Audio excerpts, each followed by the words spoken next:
Assalamualaikum warahmatullahi wabarakatuh. Pertama-tama, mari kita panjatkan puji syukur kehadirat Allah yang Maha Esa atas rezeki, karunia, dan rahmat yang diberikan kepada kita. Serta tak lupa, mari kita juga curahkan sholawat serta salam kepada Nabi besar kita, Nabi Muhammad SAW.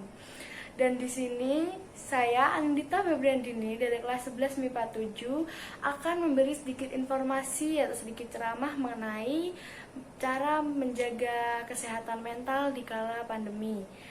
Nah, selain kesehatan fisik, kesehatan mental itu juga perlu dijaga loh. Kesehatan mental merupakan aspek penting dalam mewujudkan kesehatan yang menyeluruh. Namun, di sebagian besar negara berkembang, salah satunya negara kita, negara Indonesia, kesehatan mental ini masih belum diprioritaskan. Permasalahan yang sering terjadi adalah cemas, depresi, dan trauma akibat COVID-19 ini. Dan melalui survei yang telah dilakukan oleh Perhimpunan Spesialis Kedokteran Jiwa Indonesia yang dilakukan secara daring, 63% responden mengalami cemas dan 66% responden mengalami depresi akibat pandemi COVID-19 ini. Dan contoh gejala cemas adalah merasa khawatir suatu yang buruk akan terjadi kepada kita, khawatir yang berlebihan, mudah marah, dan sulit rileks. Sementara untuk depresi, gejalanya adalah gangguan tidur, kurangnya percaya diri, lelah, tidak bertenaga, dan kehilangan minat. Dan di sini saya akan membagi beberapa tips untuk kita menjaga kesehatan mental di kala pandemi ini, di kala kita di rumah aja. Dan yang pertama adalah menjaga kesehatan fisik. Karena dengan menjaga kesehatan fisik, tubuh kita akan menghasilkan hormon endorfin yang dapat meredakan stres, mengurangi kecemasan, dan juga memperbaiki mood kita. Dan yang kedua adalah makan makanan yang bergizi. Karena dengan makan makanan yang bergizi, yang mengandung protein, karbohidrat, vitamin, dan mineral yang kita temui dari sereal, buah-buahan, daging, seafood, serta susu, secara tidak langsung akan menjaga kita dari gangguan mental. Dan yang ketiga adalah mengurangi kebiasaan buruk. Kebiasaan buruk contohnya yang sering kita lakukan adalah begadang.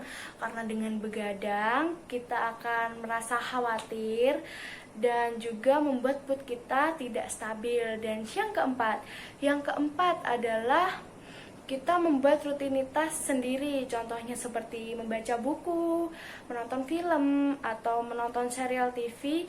Dari kegiatan tersebut, selain untuk membuat kita lebih produktif, dan kegiatan tersebut akan mengurangi dari kejenuhan yang kita rasakan selama di rumah ini, selama pandemi.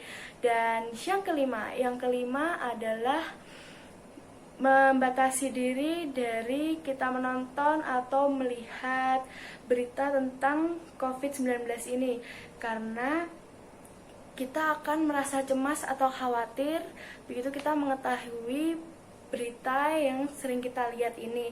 Tapi kita juga tidak boleh menutup diri dari berita ini. Kita harus bisa bijak memilah dan memilih berita yang terpercaya, dan kita harus mencari dari sumber yang terpercaya. Dan yang keenam atau yang terakhir ini adalah berkomunikasi kepada teman, sahabat, atau keluarga.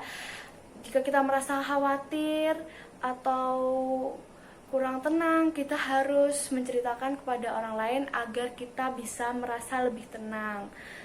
Dan kesehatan mental ini kita tidak boleh self-diagnose atau diagnosa diri sendiri.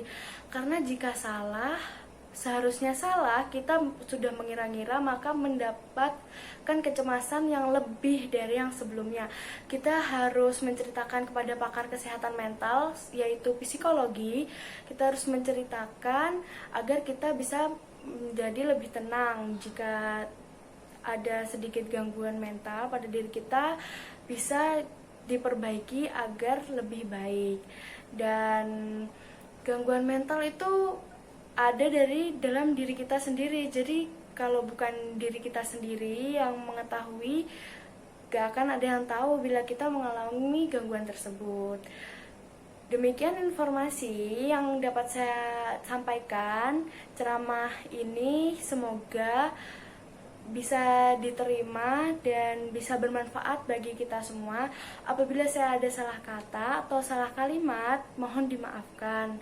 Dan semoga kita akan selalu terhindar dari pandemi ini, dari penyakit COVID-19 ini, dan dari gangguan mental. Dan juga jika diperlukan kita untuk keluar rumah, kalian harus memenuhi protokol kesehatan yang dianjurkan oleh pemerintah. Sekian dari saya, terima kasih. Wassalamualaikum warahmatullahi wabarakatuh.